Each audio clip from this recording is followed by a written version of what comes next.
Welcome back. எல்லாரும் எப்படி இருக்கீங்க? ஸோ இன்றைக்கி பார்த்தீங்கன்னா ஒரு சிம்பிளான லன்ச் ரொட்டீன் தான் உங்களோட நான் ஷேர் பண்ண போகிறேன். ஸோ லன்ச் என்ன செய்ய போகிறேன்னு பார்த்தீங்கன்னா வெஜிடபிள் எக் பிரியாணி அதுதான் செய்ய போகிறேன். ரொம்ப ரொம்ப சிம்பிளான ஈஸியான ஒரு ரெசிபி. ஸோ அதுக்கு தான் இப்போ ப்ரிப்பரேஷன்ஸ்லாம் பண்ணிகிட்டு இருக்கேன்.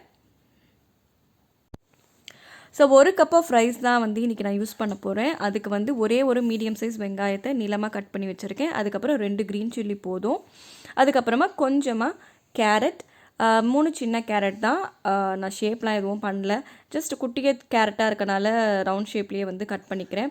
பொதுவாக கேரட்ஸ் பார்த்திங்கன்னா வந்து நான் ஸ்கின் பீல் பண்ண மாட்டேன். வாஷ் மட்டும் பண்ணிவிட்டு எட்ஜஸ் மட்டும் தான் கட் பண்ணுவேன். ஏன்னா கேரட்டோட ஸ்கின்னுமே பார்த்திங்கன்னா நமக்கு உடம்புக்கு ரொம்ப நல்லது. அதே போல் பொட்டேட்டோஸ்லேயும் வந்து நான் ஸ்கின் பீல் பண்ண மாட்டேன். இது வந்து பார்த்திங்கன்னா பேபி பொட்டேட்டோஸ் தான். அதனால் ஸ்கின் வந்து பீல் பண்ணணும்னு அவசியம் கிடையாது. இன்கேஸ் வந்து ஸ்கின் வந்து கொஞ்சம் ஹார்டாக இருக்குது அப்படின்னா நம்ம ஸ்கின் பீல் பண்ணலாம். பேபி பொட்டேட்டோஸ்க்கெலாம் பண்ணணும்னு அவசியம் இல்லை. ஏன்னா ஸ்கின்லேயும் பார்த்திங்கன்னா ரொம்ப வந்து நல்லது இருக்குது நமக்கு. அதே போல் டொமேட்டோஸ் பார்த்திங்கன்னா 3 சின்னதாக இருக்க டொமேட்டோஸை தான் நீளமாக கட் பண்ணி எடுத்து வச்சிட்ருக்கேன். ஸோ இந்த மாதிரி கட் பண்ணி எடுத்து வச்சிட்டிங்கன்னா செய்கிறதுக்கு ரொம்ப ரொம்ப ஈஸியாக இருக்கும். அதே போல் சைடில் ஒரு பிளேட் இல்லைனா ஏதோ ஒரு கவர் வச்சுக்கிட்டு டஸ்ட்டையும் வந்து எடுத்து வச்சிட்டிங்கன்னா க்ளீன் பண்ணுறதுக்கு ரொம்ப ஈஸியாக இருக்கும். கிச்சன் வந்து நம்ம கவுண்டர் டாப் வந்து ரொம்ப வந்து மெஸ்ஸி ஆகாது. ஸோ கேரட் பொட்டேட்டோ கட் பண்ணியாச்சு. அதுக்கப்புறமா கொஞ்சமாக வந்து பார்த்திங்கன்னா ஃப்ரோசன் பீஸ் பட்டாணின்னு எடுத்திருக்கேன். அதுக்கப்புறம் இது பார்த்திங்கன்னா ஃப்ரோசன் பீன்ஸ் தான். ஏன்னா இப்போ இருக்க லாக்டவுன் சுச்சுவேஷனில் நம்ம ஃப்ரெஷ்ஷாக வந்து வாங்கி எல்லாத்தையும் வைக்க முடியாது. அதனால் நான் வந்து பார்த்திங்கன்னா பீன்ஸ், கார்ன், காலிஃப்ளவர், பட்டாணி இதெல்லாம் வந்து ஃப்ரோசன் வாங்கி வச்சுருவேன். ஏன்னா வந்து ரொம்ப நாளைக்கு இருக்கும். டேஸ்ட்டும் பார்த்திங்கன்னா ஒரு டிஃப்ரென்ஸும் இருக்காது.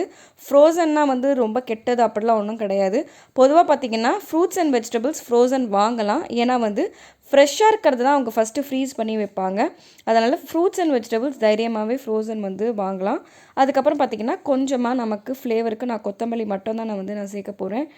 புதினா வந்து நான் வந்து போட போகிறதில்ல. ஸோ வாஷ் பண்ணிவிட்டு கொத்தமல்லியும் சின்ன சின்னதாக கட் பண்ணிக்கலாம். 3 முட்டை வேக வச்சுருந்தேன். அதையும் அந்த சைட் பீல் பண்ணி எடுத்து வச்சுருக்கேன்.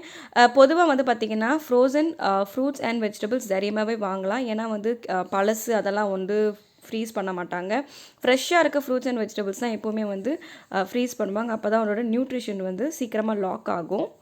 எல்லாத்தையும் ரெடி பண்ணியாச்சு. இப்போ வந்து நம்ம செய்ய ஆரம்பிச்சிடலாம். ப்ரெஷர் குக்கரில் தான் நான் செய்ய போகிறேன். அப்போ தான் சீக்கிரமாக 1 pot ரைஸ் மாதிரி முடியும். ஸோ ஒரு 2 டேபிள் ஸ்பூன் அளவு எண்ணெய் ஊற்றிருக்கேன். அதில் வந்து கொஞ்சமாக சீரகம், பட்டை, ஜாவித்ரி, ஒரே ஒரு அன்னாசிப்பூ, 3 கிராம்பு, அதுக்கப்புறம் வந்து பிரியாணி இலை. இது கொஞ்சம் பொரிய ஆரம்பிச்சோடனே நம்ம கட் பண்ணி வச்சுருக்க அனியன்ஸ் வெங்காயத்தை கொஞ்ச நேரம் நல்லா வந்து வதக்கிக்க போகிறோம். ஸோ வதக்கிக்கும் போதே கொஞ்சமாக வந்து உப்பும் சேர்த்துப்போம். அப்போ தான் நமக்கு சீக்கிரமாக வந்து வெங்காயம் வந்து நமக்கு நல்லா வதங்கும். வெங்காயம் வதங்கிட்டே இருக்கும்போதே பார்த்திங்கன்னா ஒரே ஒரு டேபிள் ஸ்பூன் நான் பட்டர் சேர்த்துக்கிறேன். நான் எப்போவுமே வெங்காயத்தை வதக்கும் போது தான் வந்து பட்டர் யூஸ் பண்ணுவேன். அப்போ தான் வந்து அது நல்லா வந்து வெங்காயத்தோட நல்லா மெல்ட் ஆகி ஃப்ரை ஆகும்னு. அதுக்கு அடுத்து ஒரே ஒரு டீஸ்பூன் இஞ்சி பூண்டும் கொத்தமல்லியும் சேர்த்து 2த்தையும் நல்லா வந்து மிக்ஸ் பண்ணி விட்டுக்கோங்க. ஏன்னா வந்து கொத்தமல்லி பொதுவாக இந்த பட்டர் அண்ட் இஞ்சி பூண்டோட ஃப்ரை ஆகும்போது அது ஒரு தனி டேஸ்ட் அண்ட் ஃப்ளேவர் வந்து உங்களுக்கு கண்டிப்பாக கொடுக்கும். அதனால் அதே போல் ரொம்ப வந்து சாஃப்டாகிடும். ஸோ உங்களுக்கு வந்து ஈஸியாக இருக்கும் சாப்பிடும்போது. நம்ம வெங்காயமும் கொத்தமல்லியும் நல்லா வதக்கிட்ட பிறகு நம்ம கட் பண்ணி வச்சுருக்க தக்காளியும் நம்ம சேர்த்துப்போம். அதுக்கப்புறம் கொஞ்சமாக உப்பும் நம்ம சேர்த்துக்கலாம். ஸோ தக்காளியை வந்து நம்ம வந்து மீடியம் ஹீட்லேயே குக் பண்ணுங்கள். கொஞ்சம் நமக்கு சாஃப்ட் ஆகிற வரைக்கும் நம்ம வந்து வதக்கி விட்டுட்டே இருக்கணும். ஸோ தக்காளி ஓரளவுக்கு நல்லா வந்து வதங்கின பிறகு மசாலாஸ்லாம் சேர்த்துக்கலாம். ஒரு 1/2 டீஸ்பூன் வந்து மஞ்சள் தூள், காரத்துக்கு தேவையான அளவு மிளகாய் தூள் நான் இங்கே வந்து ஒரு டீஸ்பூன் போடுறேன். அதுக்கப்புறம் வந்து ஒரே ஒரு டீஸ்பூன் வந்து தனியாத்தூள். அதுக்கப்புறம் பார்த்திங்கன்னா 2 டீஸ்பூன் வந்து தயிர். இது மட்டும் தான் நம்ம மசாலா சேர்க்க போகிறோம். மற்றபடி பிரியாணி மசாலாவோ இல்லை கரம் மசாலாவோ அதெல்லாம் நான் எதுவும் சேர்க்கலை. ஸோ மீடியம் ஹீட்லேயே வச்சு இதோட பச்சை வாசனை போகிற வரைக்கும் ஒரு நிமிஷம் நல்லா வந்து மிக்ஸ் பண்ணிக்கோங்க. ஸோ எண்ணெய்லாம் பிரிஞ்சு வரணும் அப்படிலாம் ஒன்றும் கிடையாது. ஒரு நிமிஷம் வதக்கினாலே போதும். அதுக்கப்புறம் நம்ம கட் பண்ணி வச்சுருக்க வெஜிடபிள்ஸையும் இதோட நம்ம சேர்த்துப்போம். ஸோ வெஜிடபிள்ஸ் வந்து நம்ம ஆப்ஷன் தான். நீங்கள் வந்து காலிஃப்ளவர் அதுக்கப்புறமா வந்து சோயா சங்க்ஸ் எது வேணாலும் யூஸ் பண்ணிக்கலாம். ஸோ கண்டிப்பாக வந்து ரொம்ப ரொம்ப ஈஸியான ஒரு 1 pot ரெசிபி. இந்த டைம் லாக்டவுன் டைமில் கண்டிப்பாக வந்து நம்ம ரொம்ப வந்து ஷாப்பிங் போகிறது அப்படிலாம் நம்ம பண்ண முடியாது. அதனால் வீட்டில் வந்து இந்த மாதிரி வெஜிடபிள்ஸ் இதெல்லாம் பேசிக் வெஜிடபிள்ஸ் தான் கண்டிப்பாக எல்லார் வீட்லேயும் இருக்கும். ஸோ இந்த மாதிரி ஒன் பாட் ரைஸ் செய்கிறது ரொம்ப ஈஸி. அதிலே வந்து நம்ம வேக வச்சுருக்க முட்டையும் நம்ம சேர்த்துப்போம். உங்களுக்கு வேணும்னா நீங்கள் தனியாக எண்ணெயில் வந்து வேக வச்ச முட்டையை வந்து மிளகாத்தூள், மஞ்சத்தூள், உப்பு சேர்த்து ஃப்ரை பண்ணியும் போடலாம். அப்படி இல்லைன்னா இதே மாதிரி ஒரு பிளெயின் முட்டையை போட்டாலும் ஓகே தான். கட் பண்ணி போட்டிங்கன்னா சாப்பாடு வந்து ரொம்ப மெஸ்ஸி ஆகிடும். அதனால் இது மாதிரி ஃபுல்லாகவே போட்டுக்கோங்க. இது ஒரு டிஃப்ரெண்ட் டேஸ்ட் இருக்கும். ஸோ முட்டையில் வெஜிடபிள்ஸில் நம்ம மசாலாஸ் வந்து நல்லா வந்து மிக்ஸ் ஆன பிறகு நம்ம ரைஸும் வந்து நெக்ஸ்ட்டு சேர்த்துக்க போகிறோம்.